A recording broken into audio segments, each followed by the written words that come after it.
बिस्मिल्लाहिर्रहमानिर्रहीम। पाक गैरिज़न education system के अज़ीज़ तलबा व तालिबात, अस्सलामु अलैकुम। स्टूडेंट, आज हम 9th क्लास की फ़िज़िक्स का chapter number 4 turning effect of force और उसका topic relation between stability and position of centre of mass कि सेंटर ऑफ मास और स्टेबिलिटी के दरमियान क्या रिलेशन है उसको डिस्कस करने जा रहे हैं। Relation between stability and position of centre of mass. Stability का मतलब होता है किसी बॉडी का तवाज़न में होना और उसका सेंटर ऑफ मास की पोजीशन से क्या ताल्लुक़ है। तो अब हम सेंटर ऑफ मास हम जानते हैं जैसा कि सेंटर ऑफ मास की जो पोजीशन है उसका बड़ा इम्पोर्टेंट रोल है इन स्टेबिलिटी ऑफ बॉडी। बॉडी की स्टेबिलिटी के अंदर जो है वो सेंटर ऑफ मास की पोजीशन का जो है वो बहुत इम्पोर्टेंट रोल है। जिस तरह हमने प्रीवियस लेक्चर में पढ़ा है कि सेंटर ऑफ ग्रेविटी जो होती है उसका भी एक अहम रोल है बॉडीज़ को स्टेबल बनाने में। इसी तरह जो सेंटर ऑफ मास है उसका भी एक बहुत ही इम्पोर्टेंट रोल होता है बॉडी को स्टेबल करने। तो सेंटर ऑफ मास हमने पीछे प्रीवियस क्लास लेक्चर में पढ़ा हुआ है। सेंटर ऑफ मास क्या होता है? एक पॉइंट होता है वेयर अप्लाइड फोर्स, जहाँ पर अप्लाइड फोर्स जो होती है causes the system to move without any rotation, बगैर किसी रोटेशन के जो है वो सिस्टम को मूव करवाती है सेंटर। तो लिहाजा to make the stable of the body को स्टेबल बनाने के लिए किसी भी बॉडी को जो है सेंटर ऑफ मास जो होता है उसको मस्ट बी केप्ट, जितना हो सके एज लो एज पॉसिबल, जितना मुमकिन हो सके उतना ही उसको जो है हम लोएस्ट पोजीशन पे रखते हैं। तो लिहाजा स्टेबिलिटी के अंदर सेंटर ऑफ मास जो है इम्पोर्टेंट रोल जो है वो कंडक्ट करता है। तो लिहाजा बॉडी को स्टेबल करने के लिए फिर हमें क्या चाहिए कि सेंटर ऑफ मास जो है उसको केप्ट लो रखें एज पॉसिबल, जितना मुमकिन हो सके। अब वजह क्या है? फॉर एग्जांपल रेसिंग कार जो होती हैं उनके बॉटम जो होते हैं वो हैवी रखे जाते हैं और उनकी हाइट जो है वो मिनिमम रखी जाती है। वजह क्या है कि रेसिंग कार्स के बॉटम्स भी हैवी रखे जाते हैं और उनकी हाइट भी जो है वो मिनिमम रखी जाती है, क्योंकि जो है वो बॉटम हैवी भी रखे जाते हैं। बॉटम हैवी का मतलब ये होता है कि उसका जो सेंटर ऑफ ग्रेविटी जो है होल बॉडी का वो एक्ट कर रहा होता है। सेंटर ऑफ ग्रेविटी क्या होता है? होल वेट होता है बॉडी का जो एक्ट करता है वर्टिकली डाउनवर्ड।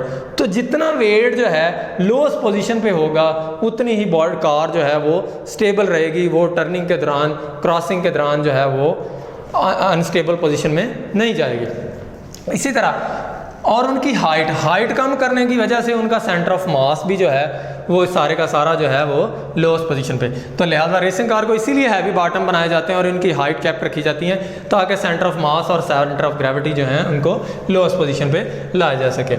इसी तरह एक टाइट रोप वॉकर जो है एक तनी हुई रस्सी के ऊपर जो है वो एक जो है हमारे पास मैजिशियन है, वॉकर है, वो चल रहा है।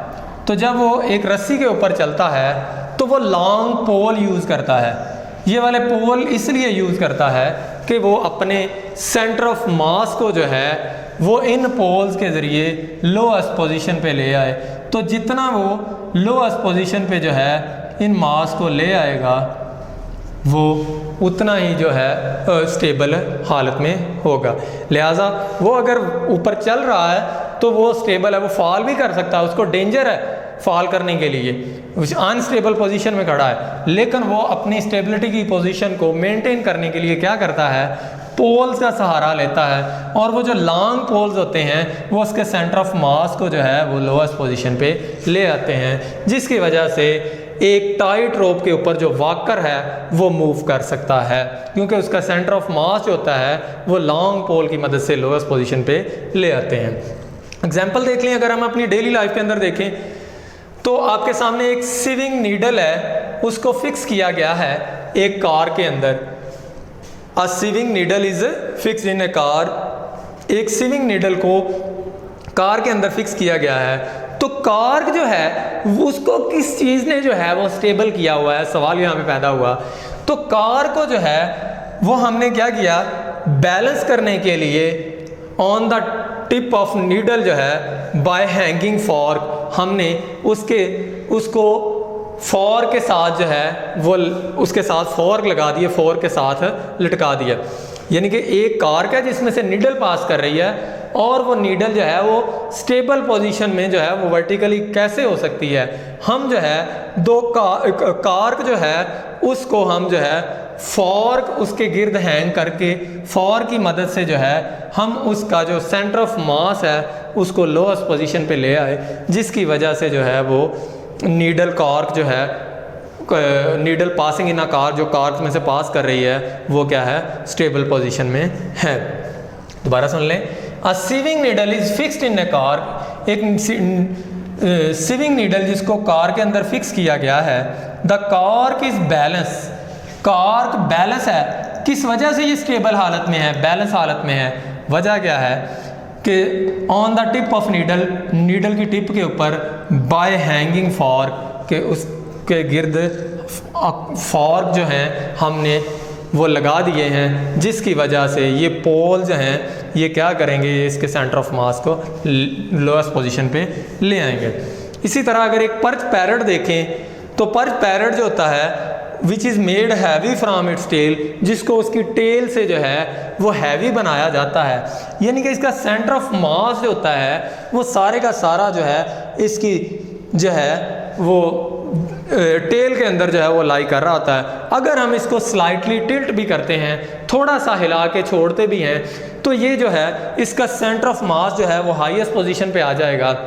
लेकिन ये जैसे ही हम इसको जो है वो रिलीज़ करेंगे, छोड़ेंगे, तो ये फौरी तौर के ऊपर जो है वो अपनी टेल के राउंड जो है प्रीवियस पोजीशन में वापस आ जाएगा।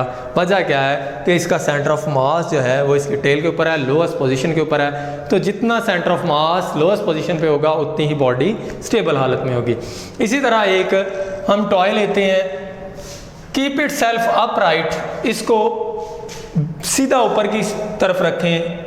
व्हेन टिल्ट, जब इसको आप थोड़ा सा हिलाएंगे तो ये अपने हैवी बॉटम की वजह से क्या करेगा, ये दोबारा अपनी जो है प्रीवियस पोजीशन में आ जाएगा। वजह क्या है कि जो सेमी स्फेरिकल बेस जो होती है इसकी वो बहुत ज़्यादा हैवी होती है। तो जब हम इसको यहाँ से पकड़ के थोड़ा सा भी हिलाते हैं तो इसका सेंटर ऑफ मास तो लोएस्ट पोजीशन पे है, तो हाईएस्ट पोजीशन से ये क्या है, लाइटर है। तो लाइटर होने की वजह से अगर हम इसको थोड़ा सा टर्न भी करते हैं, स्लाइड टिल्ट भी करते हैं, तो ये दोबारा जो है अपराइट दोबारा अपनी असली पोजीशन में ऊपर की जानब जो है वो आ जाता है, क्योंकि उसका जो बॉटम है, बेस है, वो हैवी सेमी स्फेरिकल शेप की है, जिसकी वजह से जब हम उसको डिस्टर्ब करते हैं तो वो दोबारा जो है वो अपनी पोजीशन में अपराइट आ जाता है। इसी तरह जब पैरेट को जो है वो हम मूव करवाते हैं डाउनवर्ड में, तो वो भी फौरी तौर पे अपनी अपराइट पोजीशन में जो है वो मूव कर आता है। दोबारा देख लें ज़रा एक दफ़ा, हम दोबारा समराइज़ करते हैं अपने लेक्चर को कि सबसे ज़रूरी बात हमने इस लेक्चर के अंदर पढ़ा है कि position of centre of mass जो होती है और सेंटर ऑफ ग्रेविटी वो स्टेबिलिटी के अंदर इम्पॉर्टेंट रोल अदा करती है। तो इसके लिए सबसे पहले हमें जो है स्टेबल बनाने के लिए बॉडी को सेंटर ऑफ मास को कैप्ट रखना पड़ता है एज लो एज पॉसिबल।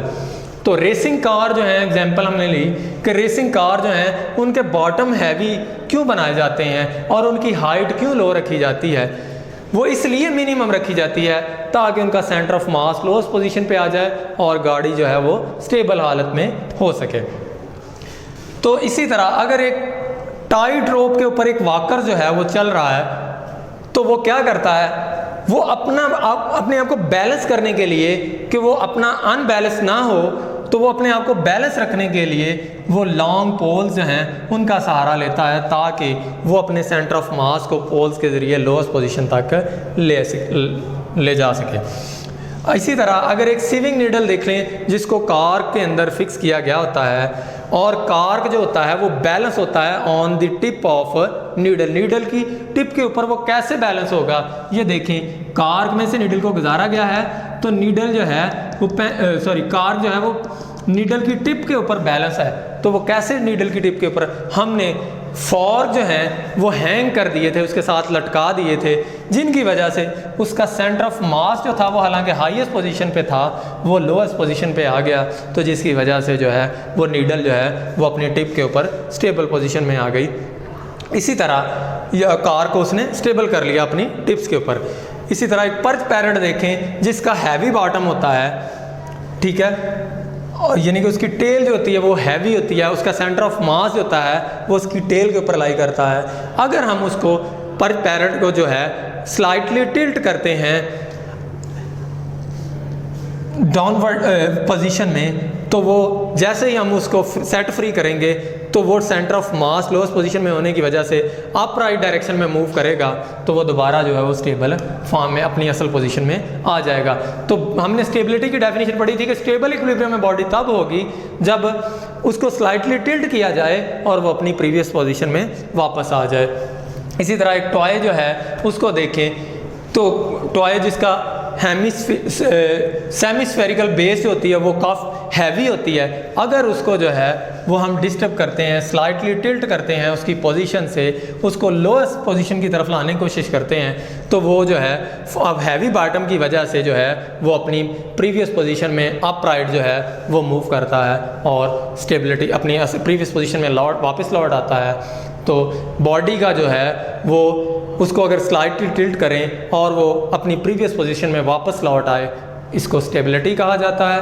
तो लिहाजा उम्मीद करता हूँ बेटा आज का लेक्चर अच्छी तरह समझ आ गया होगा। इंशाल्लाह मिलते हैं नेक्स्ट लेक्चर में। अल्लाह हाफिज़।